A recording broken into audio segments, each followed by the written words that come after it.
Et je me rends compte, Ryan, que tu devais tout à l'heure me donner les statistiques, donc je ne les ai pas sur ma petite feuille, mais je vais les voir s'afficher sur notre retour en direct, donc tout va très bien, on a de très très gros moyens.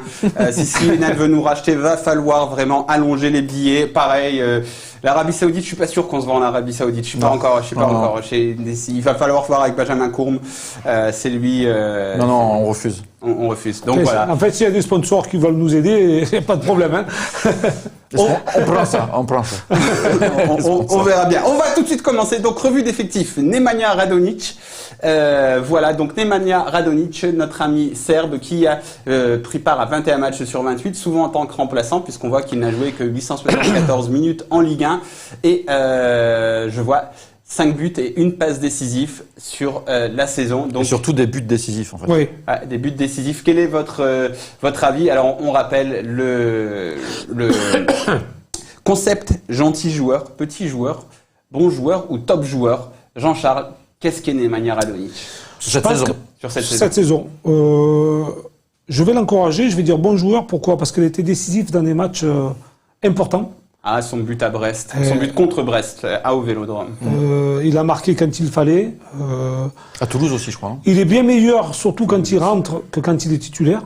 Ça me dérange un petit peu. Alors j'aimerais qu'il soit bien meilleur quand il est titulaire, parce qu'on a besoin de voir toutes ses qualités, toutes ses capacités, et surtout, il les a, quoi. Je sens que ce joueur-là a tout pour réussir à l'Olympique de Marseille. Après, il faut être un peu plus collectif.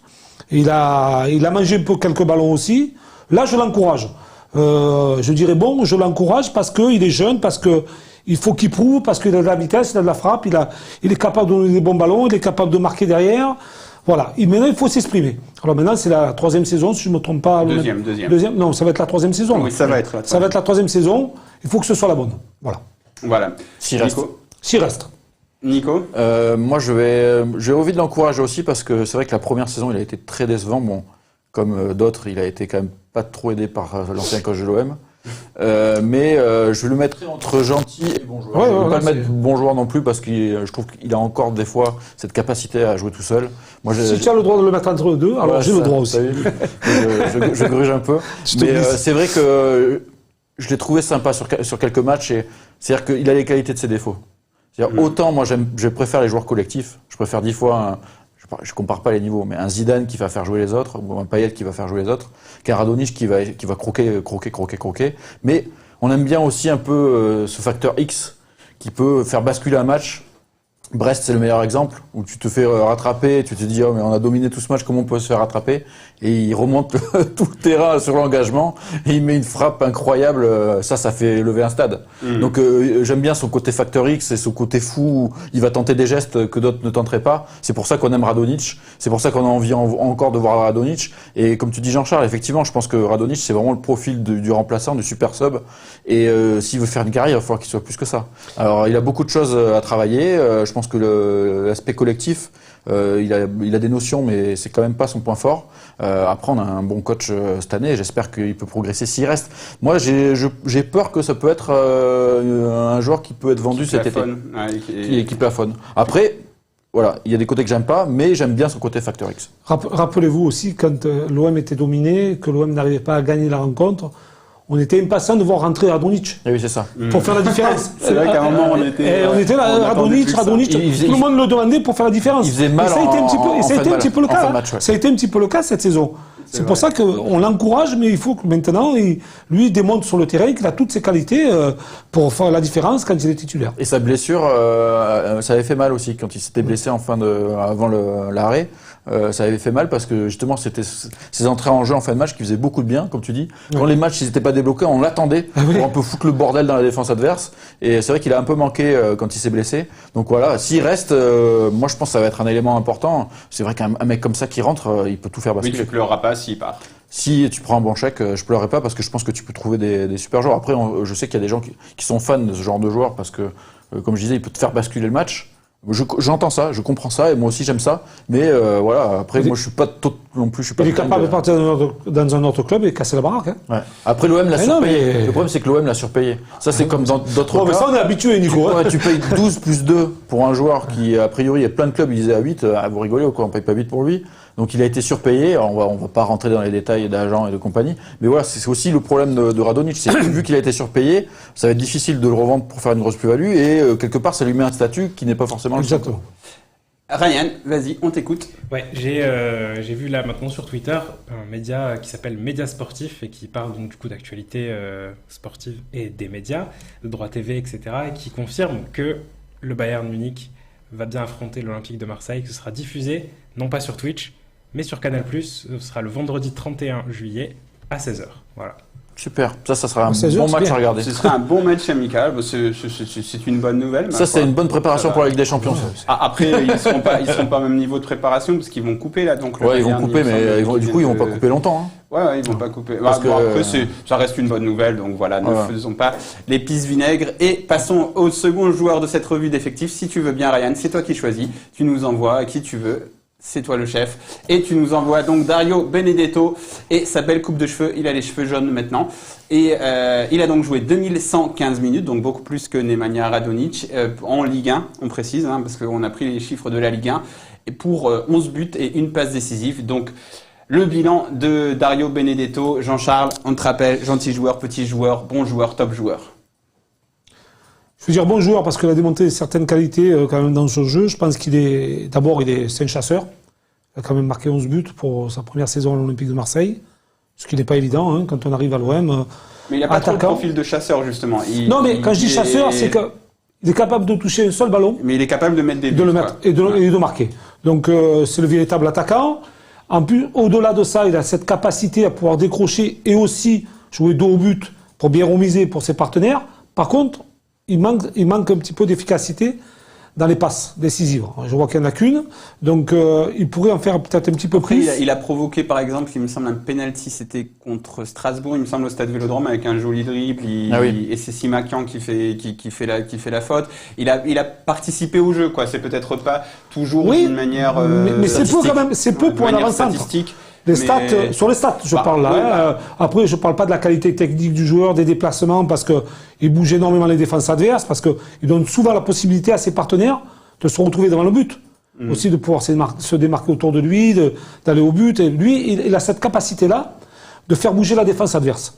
Et ça, c'est important aussi pour donner d'autres solutions aux attaquants de nos côtés, ou de celui qui vient derrière, ou ceux qui viennent de derrière. Et puis là, ce jeu aérien, moi j'aime beaucoup ce jeu aérien parce qu'il est assez efficace. Il est bon, il n'a pas peur des chocs. Il a de la niaque comme on aime ici à Marseille. Et puis bon, il marque des buts, on l'a dit, 11 buts sur 26 matchs quasiment. Bon alors ton verdict. Bon joueur parce que lui, je sais qu'il peut beaucoup mieux faire que ce qu'il a fait encore cette saison parce qu'il a été blessé. À toi Nico. Je suis d'accord avec Jean-Charles, moi aussi bon joueur pour une première saison en Europe. Un joueur de ce âge-là qui débarque. Surtout, on avait la crainte, pardon Nico, on avait la crainte, on a toujours dit, il a jamais joué en Europe, il va arriver à Marseille, ça va être difficile. Il s'est quand même bien adapté, on se souvient des débuts, le pénalty raté, etc. Oui. Mais une fois qu'il a marqué son premier but, il a fait une belle série. Après, il y a eu une petite blessure à un moment donné où il avait beaucoup manqué. Et moi, je me souviens aussi de certains matchs où c'était un peu le défaut de l'ancienne équipe avec Garcia, où il était un peu trop isolé. Et il avait du mal à un moment donné à se retrouver dans l'effectif. Mais il faut se rappeler quand même qu'il a joué blessé. Oui. Il a joué quand même plusieurs matchs sous infiltration. Donc c'est un combattant. Moi j'aime bien ce genre de joueur parce qu'il a beaucoup d'énergie. Il met beaucoup d'énergie dans le pressing, etc. Et je suis d'accord avec Jean-Charles. En termes de statistiques, c'est vrai qu'il n'y a pas beaucoup de passes. Mais il participe beaucoup au jeu et je pense que ça peut se traduire par plus de passes la saison prochaine, surtout si l'OM décote un attaquant avec un autre profil que Germain. C'est pas pour cracher sur Germain, mais je pense qu'il y a besoin d'un autre profil, un attaquant peut-être un peu plus grand qui va plus rester dans la surface. Slimani si tu veux. Je pense que ça peut être intéressant aussi pour lui d'avoir plus de monde avec lui, pas que un Sanson qui monte, d'avoir un vrai attaquant avec lui. Après voilà, moi je trouve que pour une première saison en Europe, c'est une bonne saison. C'est un mec qui a vraiment le caractère pour jouer à l'OM. Donc c'est un bon choix, c'est un choix judicieux. Tout le monde disait 15 millions pour un mec de 28 ans, je crois, qui a jamais joué en Europe. En une saison, il a dit 15 millions pour un bon attaquant. Vu les prix actuels, c'est pas une mauvaise affaire. Et je pense qu'il a convaincu pas mal de monde et qu'il a l'état d'esprit pour jouer à l'OM. Il lui manque un peu un complément, c'est tout. En fait, ce qu'on lui a un peu reproché aussi, c'est qu'il y a des périodes où on le voyait moins dans les matchs, on le voyait moins dans le jeu, il était un petit peu transparent. Il était un peu blessé aussi. Après, il était un peu blessé aussi, donc il y a ça, et on l'a su après coup, souvent qu'il a joué blessé, donc on faisait les matchs et on se disait, il est où, on le voit nulle part. Il jouait sur une jambe. On apprenait qu'il était blessé, mais c'est pas tous les matchs où il a été transparent aussi. Donc il a pas été très régulier, moi, je trouve, Benedetto.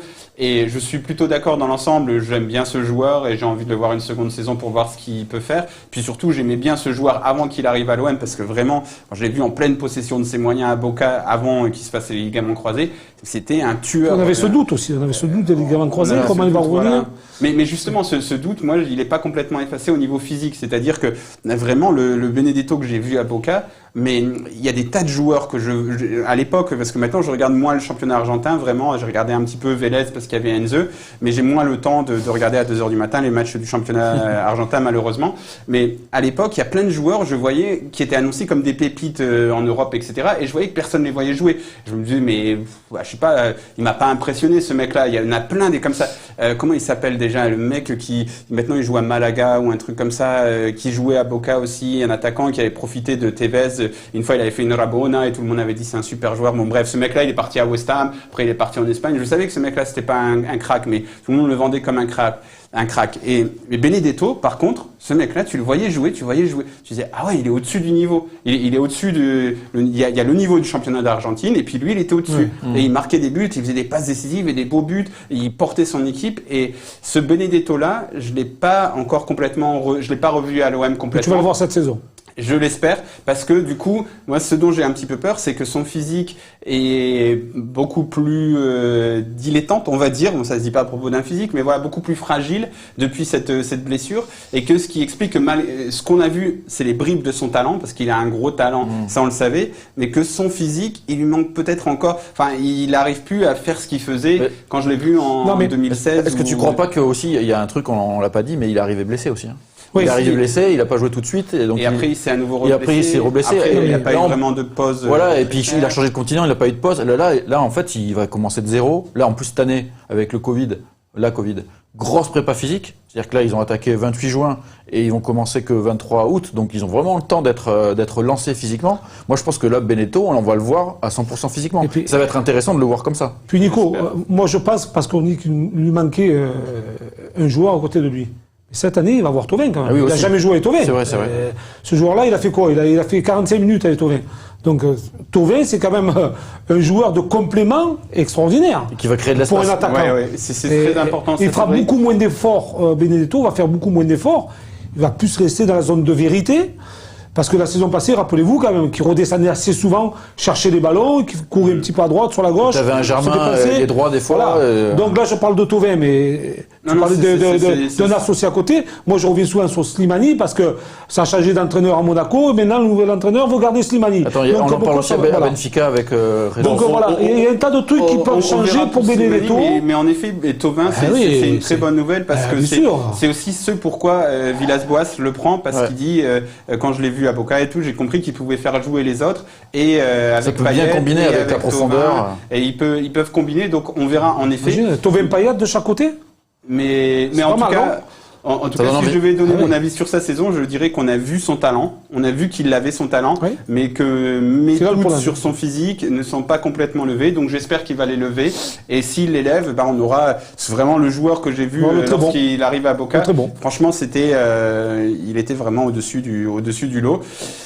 Par exemple, même Pavone, je sais pas si vous vous souvenez de Pavone, dont on parlait beaucoup, on disait machin, maintenant il est au LA Galaxy, c'est un bon petit joueur, mais voilà, je ne comprenais pas qu'on me disait que c'est un crack. Bref, en tout cas, quand je regardais les matchs, on va passer à la suite. Après, tu parles d'efficacité de véritable attaquant, c'est 11 buts, c'est quand même efficace. C'est quand même, oui, non, mais il a un talent, non, mais le talent indéniable. Là, il nous a montré qu'il avait du talent. Maintenant, il faut qu'il nous montre que son physique est toujours présent. Prochain joueur.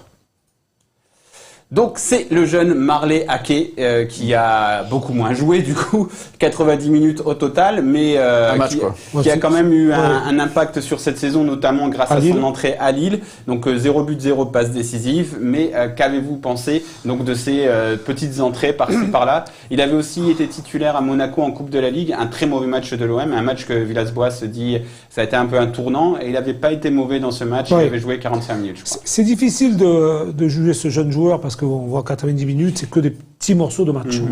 Mais chaque fois qu'il est rentré, il a essayé de faire quelque chose d'important, d'apporter quelque chose en plus à l'équipe offensivement. Et là, on se rappelle du match de Lille, où c'est lui quasiment qui fait la différence, et que l'OM remporte ses 3 points et qui les propulse à la 2e place, et qui sont en sécurité. Maintenant, on demande à voir. Je voudrais pas lui donner une note, le juger. Je pense qu'il a des capacités. On va il a démontré. De le classer. On peut pas, voilà. C'est difficile avec 90 minutes dans les jambes, jeune joueur, remplacer un Payet, remplacer un Thauvin, voilà. Mais on s'est pas un il peu a enflammé, démontré. au contraire, sur lui, super rapidement. Moi, je me suis pas enflammé. Je demande à voir. Je demande à voir ce qu'il nous a démontré pendant quelques minutes. C'était bon. Maintenant, il va falloir le mettre en œuvre plus longtemps. C'est-à-dire quand il va avoir la possibilité de jouer 45 minutes, jouer un match entier, même en coupe ou quoi que ce soit, ou de remplacer un attaquant, de dire je suis là, je suis bien présent, je vous prouve que je suis capable de jouer dans cette équipe. Voilà. Moi, j'attends de voir. Le prochain palier. C'est le prochain palier. Je ne veux pas le juger, je pense qu'il a le potentiel. Maintenant, il faut qu'il nous le montre. Nico ? Je pense que c'était une année découverte, surtout pour lui. Le gap entre la Nationale 2 et l'OM ou les U19 et l'équipe première, c'est énorme. Donc lui, il a découvert le haut niveau l'année dernière. Je trouve que dans l'état d'esprit, il a été irréprochable, et ça, c'est souvent ce qu'on met en avant chez lui, c'est que c'est un bosseur qui est sérieux, qui répond aux attentes, etc. Il n'a pas été exceptionnel, mais il a été intéressant. Il a montré des petites choses intéressantes, et on le répète souvent, Mourad. On préfère 10 fois avoir un attaquant formé au centre qui est remplaçant du remplaçant qu'un joueur qu'on va payer un braquage et qui est mauvais. Lui, il est en pleine progression, il est jeune, il n'a pas été longtemps formé à l'OM parce que je crois qu'il est venu de Béziers ou quelque chose comme ça. C'est ça, il me semble. Mais on peut aussi se rappeler que si Liadji avait voulu jouer à l'OM, c'est peut-être Liadji qui aurait eu ce temps de jeu à sa place. Peut-être aussi. Mais voilà, il est encore là dans l'effectif. Là, il a joué en pointe la deuxième mi-temps du match amical. Moi, je pense comme 3e attaquant, je préfère avoir un mec comme Ake qui va se battre, qui va avoir envie de progresser, qui peut être une bonne surprise. Faut pas s'enflammer, mais en même temps, c'est intéressant comme 3e attaquant. Voilà, faut pas imaginer. Il faut être pondéré, pondéré, l'accompagner et dire en effet, on préfère l'avoir lui sur le banc que de payer un mec un braquage pour qu'il s'assoie sur le banc. Ça, c'est clair et net. Je suis d'accord avec toi. Et voilà. Après, c'est un petit truc que j'aimerais rajouter, c'est que techniquement, j'ai eu l'impression que le ballon lui brûlait pas les pieds, parce que des fois, quand les jeunes rentrent, et c'est compréhensible, ils ont un petit peu, par exemple, Liadji, quand il est rentré à Amiens, c'était n'importe quoi. Il était en panique, et lui, j'ai l'impression qu'il était calme dans ce qu'il faisait. Et on va rappeler aussi, parce que j'avais parlé à l'entraîneur de la réserve à l'époque, l'année précédente, David Le Frappeur, qui m'avait dit, en fait, on a insisté avec lui parce que c'était pas censé être un crack au début. Certaines personnes au centre de formation qui disaient bon, maintenant, faut que tu le mettes sur le banc, et eux, ils croyaient, lui et son staff croyaient en son potentiel, donc ils ont insisté, ils l'ont laissé sur le terrain, et puis après, il a pris confiance et il a fait une superbe seconde partie de saison. Après, il est rentré dans le groupe pro, donc là, il a fait quelques entrées. Donc peut-être que c'est un mec qui va faire une carrière en Ligue 1, qui va avoir un rôle à jouer à l'Olympique de Marseille, tout doucement, tranquillement. Mais il faut que... Il y a toujours des joueurs qui nous sortent. Voilà. Et puis moi, où je lui fais confiance, et surtout à qui je fais confiance, c'est Villas-Boas, parce que chaque fois qu'il a parlé du petit Ake, il a toujours dit de belles choses sur lui. Donc, si leur entraîneur, si Villas-Boas a confiance à ce joueur, et surtout dit de belles choses sur lui, ça peut être un joueur d'avenir. Comme tu dis, Liadji et lui, quand lui est entré, il n'a pas tremblé, Liadji a plus tremblé. Donc voilà, c'est peut-être des joueurs aussi au haut niveau qui sont capables mentalement de vite réagir. Tu comprends, de vite s'adapter, à la différence de bons joueurs, de bons jeunes joueurs qui s'adaptent moins vite. Et puis là, 90 minutes, en fait, c'est vraiment comme je dis, c'est une année découverte. Donc là, il va prendre un peu plus de temps de jeu. Et je pense que l'intelligence de Villas-Boas, c'est de le donner un petit peu doucement. Il y va doucement. Il est pas en train de le lancer comme une pépite du centre de formation. Non. C'est un joueur qui a besoin de progresser. C'est un jeune joueur. Et en y allant doucement, c'est comme ça que tu vas avoir des bons remplaçants. Voilà, on se le souhaite en tout cas, encore une fois. Prochain joueur, Ryan, parce qu'on en a encore pas mal. Beaucoup, sur les attaquants, il y en a beaucoup. Valère Germain. C'est l'avant-dernier là. L'avant-dernier, ok, il y en avait pas tant que ça. Il en reste un dernier, tout le monde sait qui c'est, mais j'ai fait exprès de le laisser à la fin. Voilà, donc Valère Germain, le joueur préféré des réseaux sociaux. Il a participé à beaucoup de matchs. Supporters aussi, 25 matchs sur 28, 1347 minutes. Pas tant de jeux que ça finalement. Ouais, mais c'est correct sur 28 matchs. Et si tu peux remettre, parce que j'ai pas eu le temps de voir 2 buts et 5 passes décisives. Il me semble, si je ne dis pas de bêtises. C'est pas beaucoup de buts quand même. Voilà, mais il me semble que c'est le meilleur passeur décisif à l'Olympique de Marseille. Donc comment juger sa saison, monsieur De Bono? Saison difficile pour lui, beaucoup critiqué par les supporters. Encore une rustine, hein, c'est un peu mon truc. Ouais. Mais lui, c'est vraiment Alors, rustine, ce qui me dérange, c'est que c'est un vrai footballeur et qu'il n'est pas arrivé à s'imposer à l'OM. Même s'il a marqué quelques buts, même s'il a fait quelques passes, bon, cette saison très peu de buts, mais il rentre pas dans le moule olympien en fait. Voilà. Parce que de partout où il est passé, il a marqué. C'est pas un numéro 9, ça c'est certain. Il a des limites. Enfin, tu vois, c'est un petit peu. C'est quelqu'un qui a pas il a pas une grosse frappe. Il est pas très rapide. Il est pas super technique. Il a fait le maximum avec ses qualités, avec son intelligence de jeu, avec son timing, avec. C'est un joueur de soutien. Avec ce qu'il avait. Voilà, c'est un joueur de soutien. C'est un joueur de soutien. Et le problème, c'est que. Il n'a pas été utilisé comme ça. C'est le problème. Non, c'est qu'il n'a pas été utilisé comme ça. Mais il arrive vraiment là, il arrive à un palier quoi. Il peut pas aller au-dessus. Mais je pense qu'il arrive à un palier à l'Olympique de Marseille, pas dans notre club. Mais je pense que dans notre club, il peut pas aller. Même à Monaco, il était pas. Il a marqué des buts à Monaco. Avec, souviens-toi, l'année où ils font la grosse saison avec Falcao.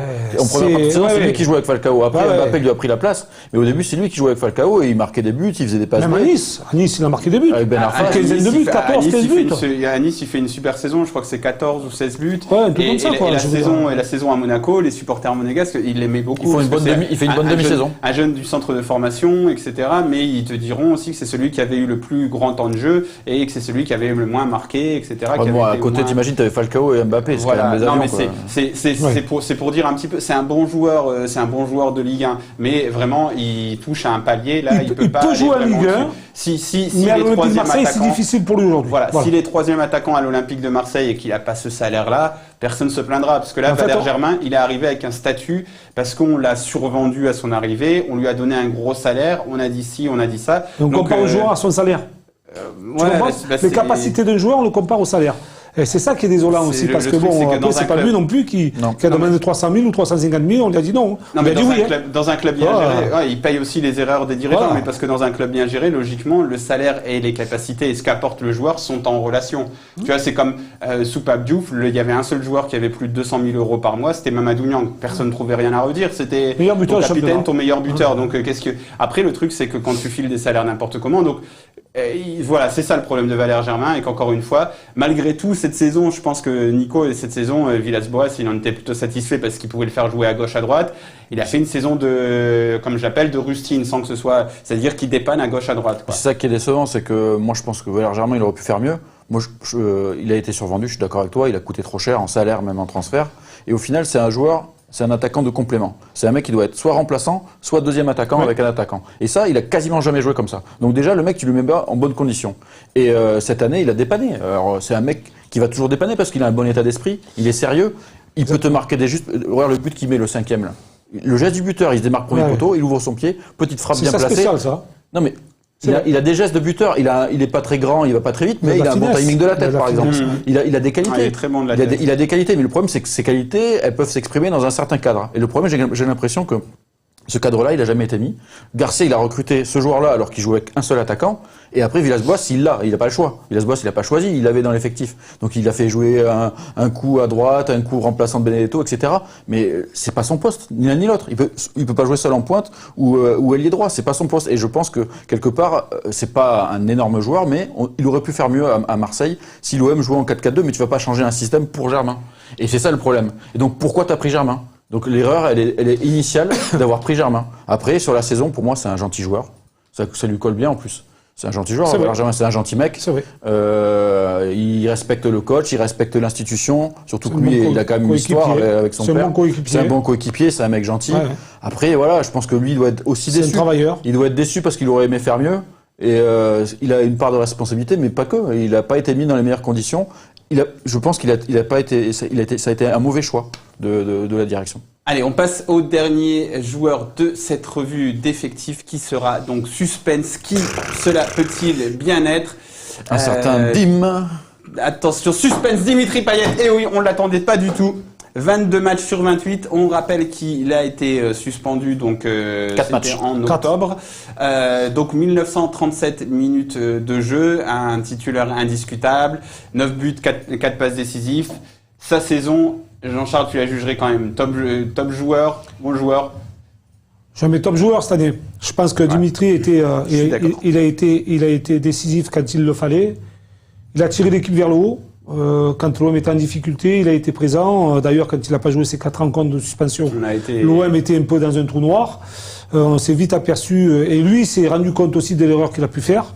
Donc je pense que cette année, il a été techniquement au-dessus de tout le monde. Au niveau du but, c'est 9. 4 passes décisives, je pense qu'il peut en faire un petit peu plus. Ouais. Je pense qu'il a les capacités. Alors lui, après, il a les qualités. Après, les caviars, il les a délivrés. Des fois, ils n'ont pas toujours été bien exploités. Et il fait souvent l'avant-dernière passe aussi. Là, on parle des chiffres. Donc sur ces chiffres-là, je pense qu'il peut plus en donner parce que lui, alors, techniquement, la vision du jeu, la dernière passe, la facilité technique, la facilité de déplacement, il peut faire beaucoup mieux là aussi là-dessus. Mais je pense que c'est top joueur sur la saison. Nico ? Alors je vais dire aussi top joueur pour sa saison globale, même si il y a beaucoup moins de matchs que d'habitude, parce que Payet, moi c'est quelqu'un qui m'irrite, parce qu'il est tellement bon que quand il joue trop facile, il me rend dingue. Oui. Et s'amuse en fait. Et cette année, il y a eu moins de matchs comme ça. Donc c'est pour ça que je souligne sa performance. Très régulière. D'autant que Thauvin n'était pas là, donc c'est lui qui avait toute la pression du jeu offensif sur les épaules. Ils en est très bien sortis. Alors effectivement, il n'y a pas beaucoup de passes D, mais 9 buts. C'est quand même pas mal. Il a marqué quand même pas mal de buts. Et pas des petits buts. Souvent, pas des petits buts. Contre Toulouse, je pense contre Lyon, c'est un peu le but symbolique. Il va s'arracher à tacler. Alors, Dimitri Payet qui s'arrache à tacler, qui remonte tout le ballon, petit externe, il décale et il remet une frappe. Je veux dire, voilà, tout le monde veut voir ce Dimitri Payet là. Là, lui, il fait lever le stade. Donc, effectivement, c'est un des leaders avec Mandanda. C'est 2 joueurs au-dessus du lot cette saison. Pour moi, c'est le meilleur joueur de la saison et Mandanda deuxième juste derrière, parce que je vais mettre la priorité à l'attaque. Mais vraiment, je sais si j'ai déjà aussi beaucoup critiqué Dimitri Payet parce que je pense qu'il peut faire plus, etc.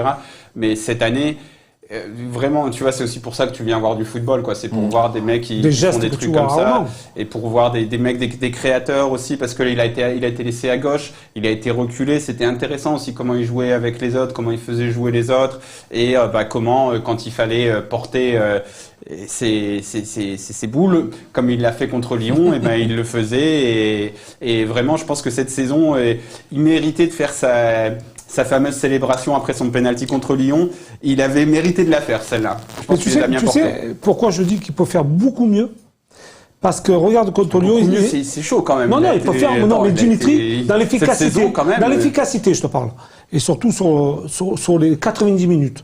Pourquoi ? Parce que rappelez-vous que le conflit avec Garcia, Lyon, c'était quand même un match important face à des équipes, à des joueurs importants en face aussi, qu'on le veuille ou non. Il a su élever son niveau de jeu. Et mentalement, il était bien prêt. Et quand il est prêt mentalement, Dimitri, qui se dit qu'il veut faire une grosse rencontre, il est capable de tout. Et on l'a vu sur cette rencontre-là face à Lyon. Donc, qui joue contre une petite équipe ou qui peut jouer contre la meilleure équipe du championnat de France, il est capable de sortir un énorme match. Mais ça, c'est dans la tête. C'est pour ça que je demande à Dimitri, s'il nous écoute, de faire ces matchs-là face à de grosses équipes. Parce que mentalement, s'il est prêt, il est capable de tout.